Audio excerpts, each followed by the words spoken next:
আসসালামু আলাইকুম প্রিয় দর্শক, অনলাইন মঞ্চের আলোচনায় আপনাদের সকলকে আমন্ত্রণ জানাচ্ছি। অনুষ্ঠান স্থলের বাইরে আওয়ামী লীগের কর্মী সমর্থকেরা এমন হট্টগোল বাঁধিয়ে দেন যে শত শত পুলিশও হাসনাত আব্দুল্লাহর নিরাপত্তা নিয়ে নিশ্চিত হতে পারছিলেন না। এবং ভিডিওটাতে আপনাদেরকে দেখাচ্ছি কিভাবে দৌড়ে হাসনাত আব্দুল্লাহ সিঁড়ি বেয়ে উঠে উপরে গিয়ে হাফ ছেড়ে বেঁচে ইনকিলাব জিন্দাবাদ, ইনকিলাব জিন্দাবাদ বলে স্লোগান দেওয়া শুরু করলেন। মানে এরকম ভয় পেয়ে ইঁদুরের মতো দৌড়ে পালিয়ে কেন ইনকিলাব জিন্দাবাদ স্লোগান দিয়ে নিজেকে আর নিজেদের ইনকিলাবকে হাস্যকর করে তুলতে লন্ডন পর্যন্ত পৌঁছে যেতে হলো তরুণ নেতা হাসনাত আব্দুল্লাহর? এই প্রশ্ন নিশ্চিতভাবেই এই ভিডিও দেখলে আপনাদের মনেও জাগবে। লন্ডনে 2024-এর জুলাই আগস্টের বীর নেতা মাহফুজ আলম এবং আক্তার হোসেনকে আওয়ামী লীগ নেতা কর্মী সমর্থকেরা নানাভাবে হয়রানি করবার পর দীর্ঘ সময় বিরতির পর আবারও জুলাই আগস্টের বীর তরুণেরা পৌঁছে গেছেন লন্ডন শহরে। তরুণ প্রাণ সুযোগ পেয়েছেন, একটু বিদেশে ঘুরতে তো ইচ্ছাই করে, সকলেরই বিনোদনের আকাঙ্ক্ষা আছে। এবং এই যে ইউরোপ আমেরিকায় যদি নাই যেতে পারলেন তাহলে আসলে আর এই বড় বড় নেতা হয়ে লাভ কি? কাজেই হাসনাত আব্দুল্লাহ, আক্তার হোসেন, মাহফুজ আলমের কি দশা হয়েছিল লন্ডনে সেসব ভুলে গিয়ে সাহস করে লন্ডন গিয়ে উপস্থিত হয়েছেন। প্রথমেই গত 2-3 দিন ধরে একটা আলোড়ন চলছে সামাজিক যোগাযোগ মাধ্যমে, নানা রকম বিতর্ক সমালোচনা চলছে এই নিয়ে যে হাসনাত আব্দুল্লাহ আর ডাকসুর সভাপতি সাদিক কায়েম, ছাত্র শিবির নেতা, এ দুজন মিলে যে অক্সফোর্ড ইউনিয়নে বক্তব্য রাখতে গিয়েছেন অক্সফোর্ড ইউনিয়নের আমন্ত্রণে, মানে বিশ্ববিখ্যাত অক্সফোর্ড বিশ্ববিদ্যালয়ের প্রাচীন বিতর্ক সোসাইটি অক্সফোর্ড ইউনিয়ন তাদেরকে আনুষ্ঠানিকভাবে আমন্ত্রণ জানিয়ে বাংলাদেশের গণতন্ত্র পুনরুদ্ধারে তারা কি অবদান রেখেছেন, যে বৈশ্বিক ইতিহাস সৃষ্টি করেছেন, সেটা জানতে তাদেরকে অক্সফোর্ডে নিয়ে গেছেন। এসব মানে নানা রকম কথা তারা ছড়িয়েছিলেন বটে, কিন্তু পৃথিবীটা যেহেতু এখন এটুকু হয়ে উঠেছে, কাজেই সকলেই জেনে ফেলেছেন যে কোনো অক্সফোর্ড ইউনিয়ন বা অক্সফোর্ড বিশ্ববিদ্যালয়ের কোনো আনুষ্ঠানিক আমন্ত্রণে তারা সেখান পর্যন্ত পৌঁছান নাই। তারা নিজেরাই একটা অডিটোরিয়াম ভাড়া করেছিলেন আর অক্সফোর্ড ইউনিয়নের বা অক্সফোর্ড ইউনিভার্সিটির বাংলা সোসাইটির কিছু তাদের ভক্ত সমর্থক তারা মিলে একটা অনুষ্ঠান আয়োজন করে এই সাদিক কায়েম হাসনাত আব্দুল্লাহকে নিয়ে গেছেন। এর সঙ্গে অক্সফোর্ড বিশ্ববিদ্যালয়ের কোনো আনুষ্ঠানিক সম্পর্ক নাই। এসব নিয়ে চলছিল নানা রকম সমালোচনা, আর এটাও বোঝা যাচ্ছিল যে হাসনাত আব্দুল্লাহ ঠিক মাহফুজ আলম আর আক্তার হোসেনের মতোই কোথাও শান্তিতে হাঁটতে পারবেন না। অক্সফোর্ড বিশ্ববিদ্যালয় পর্যন্ত আওয়ামী লীগের সমর্থকেরা রীতিমতো বাস ভাড়া করে হাসনাত আব্দুল্লাহর উদ্দেশ্যে গালাগালি করতে এবং পারলে তাকে 2টো ডিম ছুঁড়ে মারতে অক্সফোর্ড পর্যন্ত গিয়ে উপস্থিত হয়েছিলেন। কিন্তু সেখানে কোনো ক্রমে বিরাট সিকিউরিটির মধ্যে, বিরাট নিরাপত্তা ব্যবস্থায় হাসনাত আব্দুল্লাহরা সম্মানজনকভাবে অক্সফোর্ড বিশ্ববিদ্যালয়ের অনুষ্ঠানটা শেষ করতে পারলেও আমাদের সম্মানিত এমপি লন্ডন শহরের কোথাও সাধারণভাবে শান্তিতে দুদণ্ড হাঁটতে পারছেন না। কোনো একটা সভা সমাবেশে বা কটা নেতাকর্মী নিয়ে যে একটু মানে বড় বড় কথা বলতে বলতে বিপ্লবের কথা, গণতন্ত্রের কথা, রাজনীতির কথা, সংস্কারের কথা বলতে বলতে রাস্তায় হাঁটবেন আর 2টো শিষ্য বানাবেন, এই পরিস্থিতি হাসনাত আব্দুল্লাহর নাই। যেখানে সেখানে তাকে ধাওয়া করা হচ্ছে, তার লোকজনকে ধাওয়া করা হচ্ছে, তারপর তার লোকজনের সঙ্গে আওয়ামী লীগের এই কর্মী সমর্থকদের ধাওয়া পাল্টা ধাওয়া ঘটছে, ডিম পাল্টা ডিম ঘটছে। হাসনাত আব্দুল্লাহকে রীতিমতো একেবারে কর্মী পরিবেষ্টিত হয়ে দৌড়ে দৌড়ে বিভিন্ন রাস্তাঘাটে হয় হাঁটতে হচ্ছে, না হলে ধাওয়া খেয়ে কোথাও গিয়ে লুকাতে হচ্ছে। এই যে গ্রীষ্মের সুন্দর আবহাওয়ায় বিখ্যাত লন্ডন সামারে তিনি যে এই বিখ্যাত শহরে গিয়ে উপস্থিত হয়েছেন, দুদণ্ড যে লন্ডন উপভোগ করবেন তার কোনো উপায় তার নাই। রমফোর্ডে তার দিকে ডিম নিক্ষেপের ভিডিও বেরিয়ে এসেছে। ওদিকে হাসনাত আব্দুল্লাহ অবশ্য বিরাট বীরত্ব দেখিয়েছেন যখন তিনি কর্মী পরিবেষ্টিত হয়ে একটা কোনো সভাস্থলে ঢুকতে পেরেছেন দৌড়ে দৌড়ে, পুলিশ বাইরে শত শত প্রহরা দিচ্ছিলেন এবং তারপর দৌড়ে দৌড়ে ঢুকতে পেরেছেন। তারপর ওই ঘরের ভেতরে 20-25 জনের সামনে তিনি বেশ গলা ফুলিয়ে বলেছেন বটে যে এখানে একটা ডিম রাখলাম, এই ডিমটা ওই ফ্যাসিস্টের কর্মী বাহিনীর জন্য সিদ্ধও হতে পারে, কাঁচাও হতে পারে। মানে কি দারুণ ভয়াবহ কথা বললেন একটা এমপি সাহেব।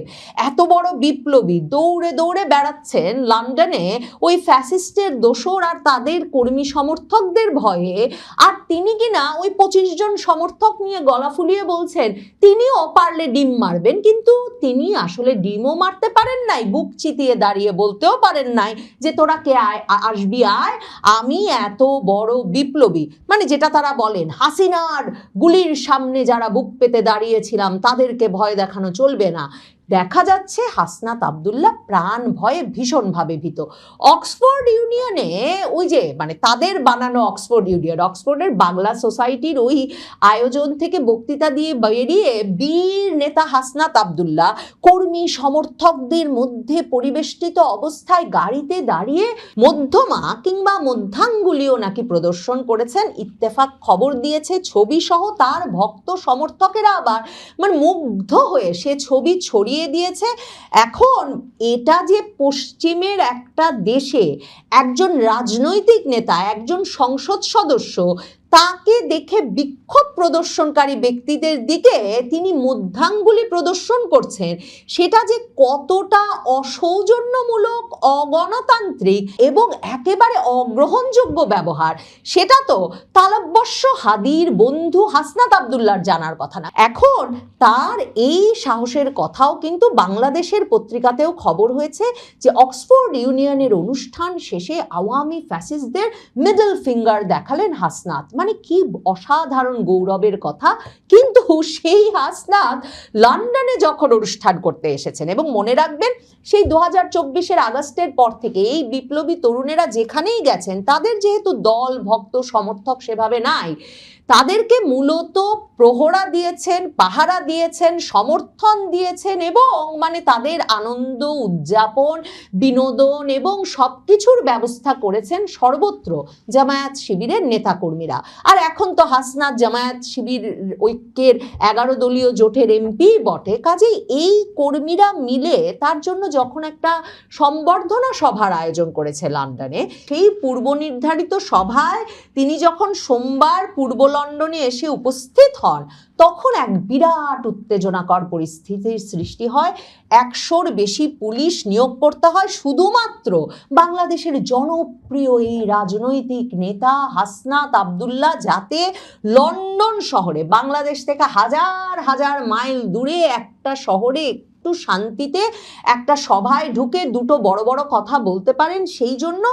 এবং সেখানে একটা গ্রিল রেস্টুরেন্টে, বুঝতেই পারছেন রেস্টুরেন্টের আকৃতি মানে কত বড় আর সভা হতে পারে, সেই রেস্টুরেন্টে এনসিপি ইউকে অ্যালায়েন্স আয়োজিত ওই সভায় প্রধান অতিথি হিসেবে উপস্থিত ছিলেন হাসনাত আব্দুল্লাহ। ওই যে জামায়াত শিবিরের প্রসঙ্গ বললাম, ফেসবুকে বেরিয়ে এসেছে যে 1971 সালের আল-বদর বাহিনীর প্রধান, যাকে 2013 সালে আন্তর্জাতিক অপরাধ ট্রাইব্যুনাল বুদ্ধিজীবী হত্যার জন্য মৃত্যুদণ্ড দিয়েছেন, সেই চৌধুরী মঈনুদ্দিনও এই হাসনাত আব্দুল্লাহর সভায় গিয়ে উপস্থিত হয়েছিলেন।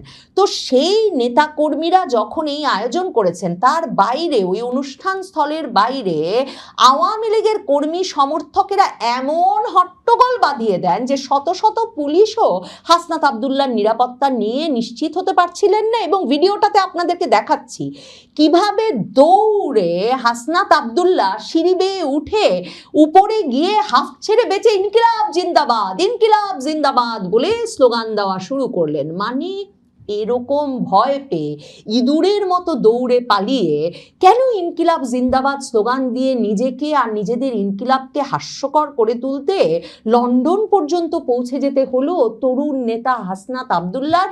এই প্রশ্ন নিশ্চিতভাবেই এই ভিডিও দেখলে আপনাদের মনেও জাগবে। ভিডিওটা দেখে আসি।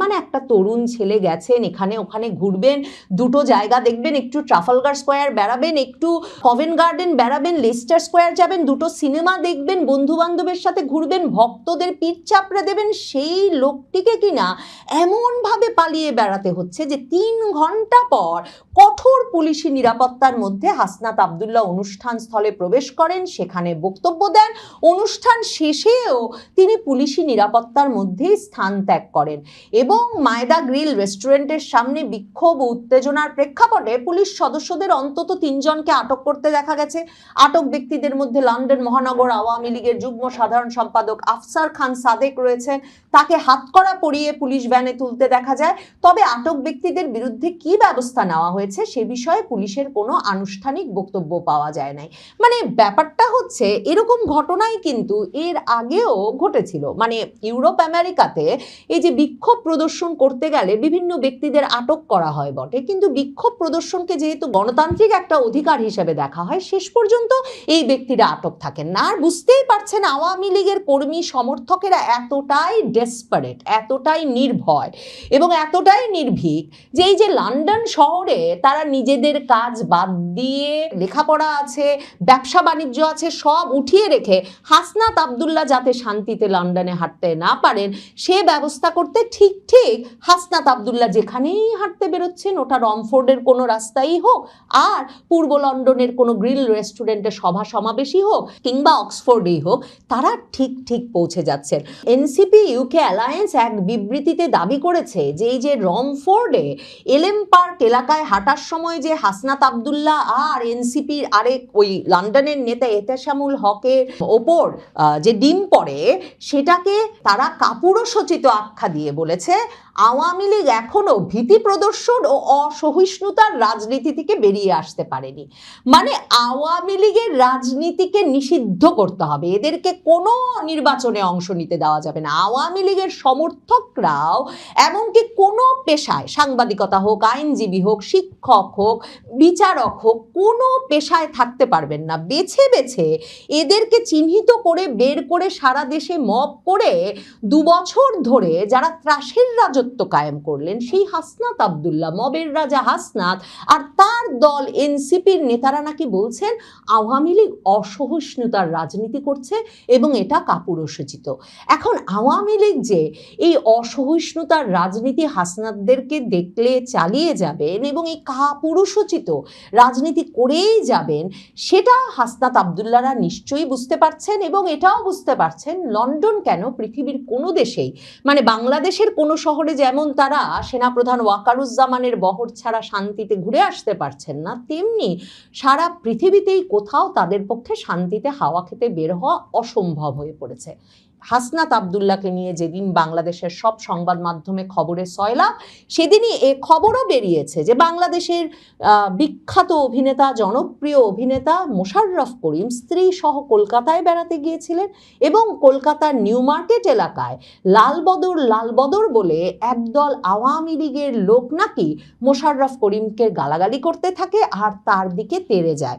মোশাররফ করিম অবশ্য মানবজমিন সহ নানা পত্রিকায় বলেছেন ঘটনাটা যেমন করে এসেছে ঠিক তা ঘটেনি, কিন্তু ইত্তেফাক লিখছে প্রবাসী সাংবাদিক জাওয়াদ নির্ঝর এক ফেসবুক পোস্টে নিশ্চিত করেছেন যে মোশাররফ করিমকে লালবদর বলে ঠিক কলকাতা শহরে ধাওয়া দিয়েছে আওয়ামী লীগের কর্মী সমর্থকেরা। বাংলাদেশের স্বাধীনতা যুদ্ধের নেতৃত্ব দিয়ে আওয়ামী লীগ যাদেরকে পরাজিত করেছিল 1971 সালে, 2026 সালে এসেও সেই তারাই এখন কম্পমান আওয়ামী লীগের ভয়ে। কারণ আওয়ামী লীগের রাজনীতি মানেই তাদের রাজনৈতিক কবর। প্রতিদিন ফেসবুকে স্ট্যাটাস দেওয়া হচ্ছে ওরা আসছে, ওরা আসছে, ওরা আসছে। এই যে ওরা আসার সিনড্রোম সারা বাংলাদেশে আওয়ামী বিরোধীরা তাই কম্পমান। প্রশ্ন হলো বিএনপির জন্ম 1978 সালে হলেও তারা আওয়ামী লীগের ভয়ে এতটাই ভীত যে বাংলাদেশ বিরোধীদের সঙ্গে, জঙ্গিদের সঙ্গে হাত মিলিয়ে আওয়ামী বিরোধী প্ল্যাটফর্মকে আরো বিস্তৃত করতে তাদের একটুও বাধছে না। অথচ তারা মুখে বহুদলীয় গণতন্ত্র, মুক্ত রাজনীতি সহ কত গপ্পই না দিয়ে বেড়াচ্ছে।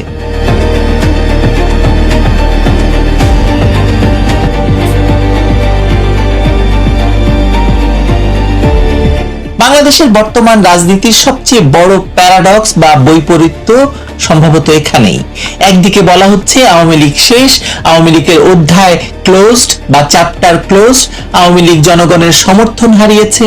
অন্যদিকে একই সঙ্গে আওয়ামী লীগের সম্ভাব্য প্রত্যাবর্তন ঠেকাতে বিএনপি, জামায়াত, এনসিপি এবং তথাকথিত জুলাই শক্তির নেতারা প্রতিদিন সতর্কবার্তা দিচ্ছেন, প্রতিদিন ফেসবুকে স্ট্যাটাস দিয়ে নিজেদের ভয় প্রকাশ করছেন। তারা এতটাই ভীত যে তারা হয়তো ঘুমোতেও পারছেন না ঠিক মতো। কখন তাদেরকে রাস্তায় আক্রমণ করে সাধারণ নাগরিক, এই প্রশ্ন তারা তুলছেন। রাজনীতিতে সাধারণত মৃত প্রতিপক্ষকে নিয়ে কেউ এত উদ্বিগ্ন থাকে না। যে শক্তি সত্যি বিলুপ্ত হয়ে যায় তাকে নিষিদ্ধ করার প্রয়োজন হয় না, তাকে নিয়ে প্রতিদিন বক্তৃতা দেওয়ারও প্রয়োজন পড়ে না। একটু পিছনে তাকাই চলুন। একটি জাতির ইতিহাস না বুঝলে তার বর্তমান রাজনীতিও আমরা বুঝতে পারবো না। আওয়ামী লীগ কেবল একটি রাজনৈতিক দল নয়, এটি বাংলাদেশ রাষ্ট্রের জন্মের সঙ্গে অঙ্গাঙ্গিভাবে যুক্ত একটি রাজনৈতিক প্রতিষ্ঠান। 1949 সালে প্রতিষ্ঠিত এই দল বাংলার মানুষের ভাষার লড়াই, স্বাধিকারের আন্দোলন এবং সশস্ত্র মুক্তিযুদ্ধে নেতৃত্ব দিয়েছে। এই দলের নেতৃত্বেই পাকিস্তান ভেঙে বাংলাদেশ জন্ম নিয়েছে। সেই ঐতিহাসিক শেকড়কে কোনো নির্বাহী আদেশ বা সংসদীয় অধ্যাদেশ দিয়ে মুছে দেওয়া সম্ভব নয়। তাহলে প্রশ্ন হলো, শেখ হাসিনার সরকারকে কেন সরানো হলো, কিভাবে সরানো হলো? এখানে একটি গুরুত্বপূর্ণ ভূরাজনৈতিক প্রেক্ষাপট আলোচনায় আসা দরকার।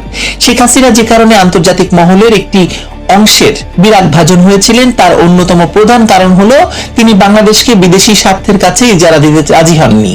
বাংলাদেশের সমুদ্র বন্দর, সেন্ট মার্টিন দ্বীপ সহ কৌশলগত ভূখণ্ড নিয়ে বিভিন্ন বিদেশি শক্তির আকাঙ্ক্ষার বিরুদ্ধে তিনি দৃঢ় অবস্থান নিয়েছিলেন। একটি সার্বভৌম রাষ্ট্রের নেত্রী হিসাবে জাতীয় স্বার্থ রক্ষার এই অবস্থানই তাকে কতিপয় বিদেশি শক্তির চক্ষুশূলে পরিণত করেছিল। ফলে ছাত্র আন্দোলনের আড়ালে যে ক্ষমতার পট পরিবর্তন ঘটানো হয়েছিল, তার পেছনে কেবল অভ্যন্তরীণ রাজনৈতিক অসন্তোষ একমাত্র কারণ ছিল না, বহু কারণ মিলিয়ে শেখ হাসিনাকে ক্ষমতাচ্যুত করা হয়েছিল। আর এই প্রেক্ষাপটেই অবৈধ ইউনূস সরকার 2025 সালের 10ই মে আওয়ামী লীগের রাজনৈতিক কার্যক্রম নিষিদ্ধ করে। সেই নিষেধাজ্ঞা আইন সিদ্ধ করতে 2009 সালের সন্ত্রাস বিরোধী আইন সংশোধন করে অধ্যাদেশ জারি হয়। পরে ইউনূস সরকারের বর্ধিত সংস্করণ তারেক রহমানের সরকার ত্রয়োদশ জাতীয় সংসদে বিএনপির 2/3 সংখ্যাগরিষ্ঠতার জেরে সেই অধ্যাদেশ অনুমোদন দেয়। এটি কেবল আইনগত প্রক্রিয়া নয়, এটি একটি সুগভীর রাজনৈতিক প্রতিহিংসার প্রাতিষ্ঠানিক রূপ। কারণ যে দলটি বাংলাদেশকে স্বাধীন করেছে সেই দলকে সন্ত্রাস বিরোধী আইনে নিষিদ্ধ ঘোষণা করা ইতিহাসের একটি নির্লজ্জ বিকৃতি। ব্রিটেনের বিখ্যাত থিঙ্ক ট্যাঙ্ক চ্যাথাম হাউস এই বিষয়ে যে বিশ্লেষণ দিয়েছে তা বিএনপি এবং তাদের মিত্রদের জন্য এক রাজনৈতিক আঘাত। আসলে চ্যাথাম হাউস স্পষ্টভাবে বলছে, বাংলাদেশে গণতন্ত্রকে সত্যিকার অর্থে পুনরুদ্ধার করতে হলে এবং রাজনীতিকে জনগণের কাছে ফিরিয়ে দিতে হলে আওয়ামী লীগকে রাজনীতিতে অংশগ্রহণের সুযোগ দিতে হবে।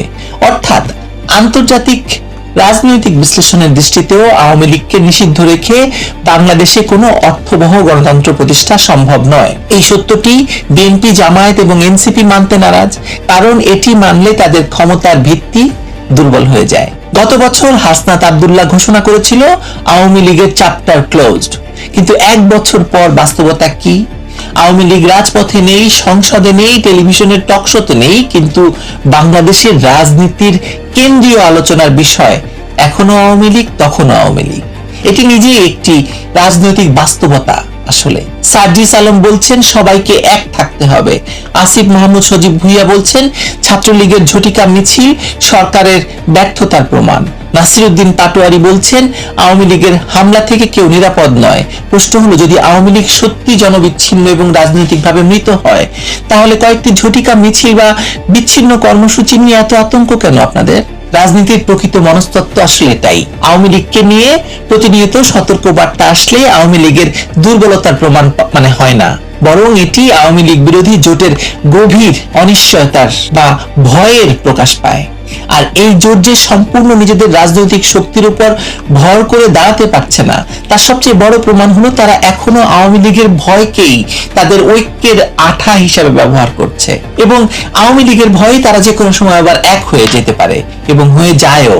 এই যে মুখে মুখে তারা বিরোধী দল খুব অস্বস্তিকর কাজ করছে, বিরোধী দল ভয়ঙ্কর কাজ করছে, এসব বলছেন তারেক রহমান, আবার দেখবেন আওয়ামী লীগকে নিষিদ্ধ করার ক্ষেত্রে তারা সবাই এক হয়ে যাচ্ছে। বাস্তবতা হলো আওয়ামী লীগকে ঘিরে তিনটি ভিন্ন শক্তির তিনটি ভিন্ন ভিন্ন ভয় কাজ করে। প্রথম ভয় যুদ্ধাপরাধী জামায়াতের। 1971 সালের পরাজয়ের রাজনৈতিক উত্তরাধিকার এখনো তাদের তাড়া করে বেড়ায়। আওয়ামী লীগ শুধু একটি রাজনৈতিক দল নয়, একটি বাংলাদেশের স্বাধীনতার রাষ্ট্রীয় বয়ানের প্রধান ধারক। ফলে আওয়ামী লীগের পুনরুত্থান মানে মুক্তিযুদ্ধের প্রশ্নে জামায়াতের রাজনৈতিক সংকোচন। 1971 সালে এই জামায়াত তাদের রাজাকার বাহিনী আল বদর এবং আল শামস পাকিস্তানি হানাদার বাহিনীর সঙ্গে মিলে এই দেশের মানুষকে হত্যা করেছিল, লুটতারাজ করেছিল, আগুন লাগিয়েছিল, মা বোনদের ইজ্জত লুট করেছিল। সেই একই জামায়াত আজ বাংলাদেশের রাজনীতির নির্ধারক শক্তি হিসাবে আবির্ভূত হয়েছে কেবলমাত্র আওয়ামী লীগের অনুপস্থিতির কারণে। এটি বাংলাদেশের ইতিহাসের সবচেয়ে কলঙ্কিত অধ্যায়গুলোর একটি। আর দ্বিতীয় ভয় কাদের? এনসিপি এবং তথাকথিত জুলাই সন্ত্রাসীদের। তারা তাদের রাজনীতির নৈতিক ভিত্তি দাঁড় করিয়েছিল আওয়ামী লীগ বিরোধিতার উপর, কিন্তু গত 2 বছরে এই গোষ্ঠী বাংলাদেশে যে রাজনৈতিক সহিংসতা, ক্যাম্পাস সন্ত্রাস, গণপিটুনি এবং হত্যার সংস্কৃতি তৈরি করেছে, তার জবাব তো একদিন তাদেরকে দিতে হবে। আওয়ামী লীগ ফিরলে সেই জবাবদিহির মুহূর্তটি ঘনিয়ে আসবে। এই সত্যটি তারা অন্তরে অন্তরে জানে বলেই এই আতঙ্ক। আপনি তাদের ফেসবুক স্ট্যাটাস দেখলে বুঝতে পারবেন তারা ফিরছে কখনো হামের বিশেষজ্ঞ হয়ে, কখনো ফুটবল বিশেষজ্ঞ হয়ে। এসব কথা যারা বলছে তারা তো গুপ্ত জামাত, তারা তো গুপ্ত সন্ত্রাসী, তথাকথিত জুলাই বিপ্লবী আসলে তো সন্ত্রাসী। ফলে তাদের ভেতরে ভয়, অন্তরে ভয়, বাহিরে ভয়, শোবার ঘরে ভয়, বাইরে ভয়। এই ভয় নিয়ে তারা তো আসলে বেশি দিন বেঁচে থাকতে পারবে না। তাদের বেঁচে থাকার দিনগুলো সংকুচিত হয়ে আসছে। তৃতীয় এবং সবচেয়ে গুরুত্বপূর্ণ ভয় কাদের? বিএনপির। বিএনপি নিজেদের উদার গণতান্ত্রিক দল বলে দাবি করে, কিন্তু একটি বৃহৎ রাজনৈতিক দলকে সন্ত্রাস বিরোধী আইনে নিষিদ্ধ করে রাখা, নির্বাচনে অংশগ্রহণের সুযোগ না দেওয়া, এটি গণতন্ত্রের নিকৃষ্টতম বিরোধিতা, ফ্যাসিবাদ। কোটি কোটি আওয়ামী লীগ সমর্থকদের ভোটাধিকার হরণ করা হয়েছে, জেলের ভেতর তাদের হত্যা করা হচ্ছে। বাংলাদেশের রাজনীতিকে কার্যত একটি অপ্রতিযোগিতামূলক মাঠে পরিণত করা হয়েছে। এই অগণতান্ত্রিক ব্যবস্থার সবচেয়ে বড় সুবিধাভোগী হলো বিএনপি। 1978 সালেও তাই, এখনো তাই, এবং বিএনপি সেটা খুব ভালো করে জানে। বিএনপি এখন আদালতের ঘাড়ে বন্দুক রেখে গুলি করতে চাইছে। আজ আওয়ামী লীগ প্রশ্নে বিএনপি এই কাপুরুষতার পথ বেছে নিয়েছে। আওয়ামী লীগকে নিষিদ্ধ করার সিদ্ধান্ত রাজনৈতিক, কিন্তু সেই নিষেধাজ্ঞা তুলবে কি তুলবে না সেই দায় আদালতের উপর চাপিয়ে দেওয়া হচ্ছে। গণতান্ত্রিক রাজনীতিতে এর চেয়ে বড় প্রতারণা আর কিছু হতে পারে না। এ প্রসঙ্গে প্রধানমন্ত্রীর উপদেষ্টা ডক্টর জাহিদুর রহমানের বক্তব্য উল্লেখযোগ্য। তিনি বলেছেন, আন্তর্জাতিক অপরাধ ট্রাইব্যুনালে আওয়ামী লীগের বিচার শেষ না হওয়া পর্যন্ত দলের কার্যক্রমের উপর নিষেধাজ্ঞা বহাল থাকবে। অর্থাৎ সরকার রাজনৈতিক সিদ্ধান্তের আইনগত আবরণ তৈরি করছে, কিন্তু বাস্তবের ইতিহাস বলছে আদালত কখনো রাজনৈতিক বাস্তবতাকে পুরোপুরি প্রতিস্থাপন করতে পারে না। বাংলাদেশের মাটিতে কোটি কোটি মানুষের মধ্যে যে দলের শিকড় প্রথিত, সেই দলের ভবিষ্যৎ নির্ধারণ করবে কোন ট্রাইব্যুনাল নাকি ইতিহাস নাকি জনগণ? আরো একটি অত্যন্ত গুরুত্বপূর্ণ বা তাৎপর্যপূর্ণ বিষয় এখানে যুক্ত। বিএনপি এবং যুদ্ধাপরাধী জামায়াতের মধ্যে প্রকাশ্য বাকযুদ্ধ যতই বাড়ুক না কেন, আওয়ামী লীগ প্রশ্নে তাদের অবস্থানের মধ্যে মৌলিক কোনো পার্থক্য নেই। মির্জা ফখরুল জামায়াতকে রাজনৈতিকভাবে নির্মূল করার কথা বলছেন, জামায়াত ও বিএনপিকে পাল্টা আক্রমণ করছে, কিন্তু আওয়ামী লীগকে রাজনীতির বাইরে রাখার প্রশ্নে এবং শেখ হাসিনাকে বিচারের মুখোমুখি করার প্রশ্নে উভয় পক্ষের অবস্থান প্রায় অভিন্ন। কারণ তারা সবাই জানে তাদের পারস্পরিক সংঘাত যদি নিয়ন্ত্রণের বাইরে চলে যায়, তাহলে রাজনৈতিক শূন্যতার সবচেয়ে বড় সুবিধাভোগী হবে আওয়ামী লীগ। এই বাস্তবতা আরো স্পষ্ট হয়েছে প্রবীণ আওয়ামী লীগ নেতা তোফায়েল আহমেদের জানাজা সহ কয়েকটি ঘটনায়। রাষ্ট্রীয় পৃষ্ঠপোষকতা, মিডিয়ার প্রচারণা কিংবা সাংগঠনিক কর্মসূচি ছাড়াই লক্ষাধিক মানুষের উপস্থিতি রাজনৈতিক মহলে নতুন করে আলোচনার সৃষ্টি করেছে। নিষিদ্ধ একটি দলের নেতার জানাজায় মানুষের এই স্বতঃস্ফূর্ত ঢল দেখিয়ে দিচ্ছে যে আওয়ামী লীগের সামাজিক এবং সাংগঠনিক ভিত্তি সম্পূর্ণ বিলীন হয়েছে। এই সিদ্ধান্তে পৌঁছানো কেবল ভুলই নয়, রাজনৈতিক অন্ধত্বের প্রমাণ। সবাই অন্ধ হয়ে ভাবছে যে প্রলয় বন্ধ হয়ে গেছে। প্রলয় তো বন্ধ হয়নি, প্রলয় চলছে। বাংলাদেশের রাজনৈতিক ইতিহাসও একই কথা বলে। আওয়ামী লীগ বারবার আঘাত পেয়েছে, কিন্তু বারবার উঠে দাঁড়িয়েছে। 1975 সালে বঙ্গবন্ধুকে সপরিবারে হত্যার পর এই দল ফিরে এসেছে।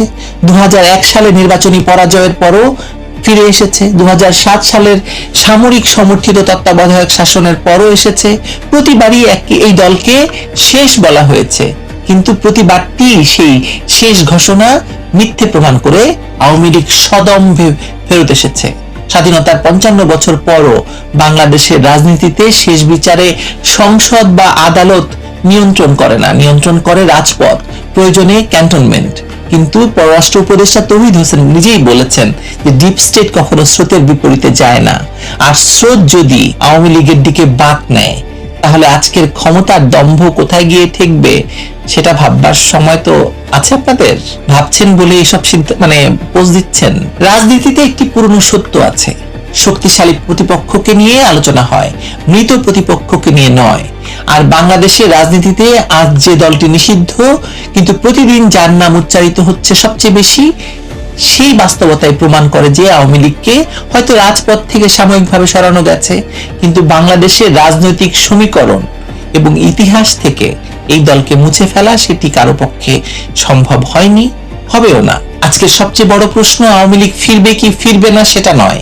প্রশ্ন হলো আওয়ামী লীগকে নিয়ে যারা প্রতিদিন ভয়ের বার্তা দিচ্ছে, সতর্ক বার্তা দিচ্ছে, তারা আসলে কাকে ভয় পাচ্ছে? যদি জনগণ আওয়ামী লীগকে সত্যি চিরতরে প্রত্যাখ্যান করে থাকে তাহলে তো ভয় পাওয়ার কিছু নেই। আর যদি আওয়ামী লীগকে নিষিদ্ধ রেখেও প্রতিদিন তার সম্ভাব্য প্রত্যাবর্তনের কথা বলতে হয়, তাহলে বুঝতে হবে ভয়টা আওয়ামী লীগের রাজনৈতিক শক্তিকে ঘিরে, সেই জবাবদিহিতাকে ঘিরে, যা একদিন না একদিন আসবেই। চলে তো এসেছে, ঠেকান না পারলে ঠেকাতে তো পারবেন না। ভালো থাকবেন সবাই।